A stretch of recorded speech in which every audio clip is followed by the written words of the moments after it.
আজকে ছিল মহালয়, আর মহালয়ের দিন ভোরবেলায় ঘুম থেকে না উঠলে কি মানায়? অ্যালার্ম দিয়েছিলাম 4:30টায়। 4:30টায় ঘুম থেকে উঠে দেখি বাইরে বিশাল অন্ধকার। দেন আমিও ব্রাশ টাশ করে বাইকটা বের করে ফেললাম, একটু পাড়ার দিকে না গেলে হয় না। দেন সেখান থেকে চলে গেলাম মোহন আনতে। মোহন দেখি রেডিমেডি হয়ে চলে এসেছে। তারপর রাস্তায় গিয়ে দেখি এরা এখানে বোম ফাটাচ্ছে, আর মোহনের দিকে দৌড় মেরে চলে গেছে বোম ফাটানো। ফেললে এমন জায়গায় একদম পুরো স্কুটির নিচে। তারপর আমি আর মোহন সেখান থেকে বেরিয়ে গেলাম, ভাবলাম একটু চা খেতে যাবো।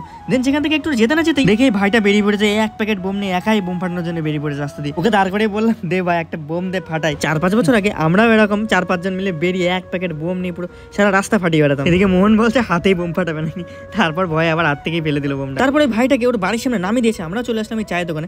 দেন সেখান থেকে চা আর বিস্কুট খেয়ে যাচ্ছিলাম একটু বালুচর ব্রিজের ওখানে। প্রত্যেকবার মহলায় এখানে বাইকার এসে বাইক স্ট্যান্ড দেখায়, কিন্তু এই বছর কিছু কারণবশত তারা এখানে আসবে না। তাও সেখানে গিয়ে দেখি ওখানে অনেক লোক জড়ো হয়ে গেছে, আসলে খুব জ্যাম হয়ে যায়, তো তাই জন্যই হয়তো এবার তারা আসবে না।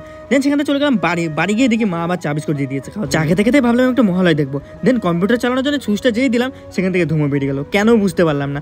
সিপিইউটা নিয়ে আবার চলে গেলাম দোকানে, যেহেতু তারটা দিয়ে ধুমো বেরিয়েছিল আমি বললাম যে তারটা খারাপ হয়ে গেছে। দোকানে গিয়ে খুলে দেখে যে পাওয়ার সাপ্লাই আছে, পাওয়ার সাপ্লাইটা খারাপ হয়ে গেছে। ওই দোকানে একটা পুরনো পাওয়ার সাপ্লাই ছিল, পাওয়ার সাপ্লাইটা লাগিয়ে নিলাম, কম দামে দিয়ে দিল। ভাগ্যিস পাওয়ার সাপ্লাইটা খারাপ হয়েছিল, অন্য কিছু হয়নি। তারপর একটু বাসলাম, যাক ভিডিওটা এইটুকু ছিল, টাটা।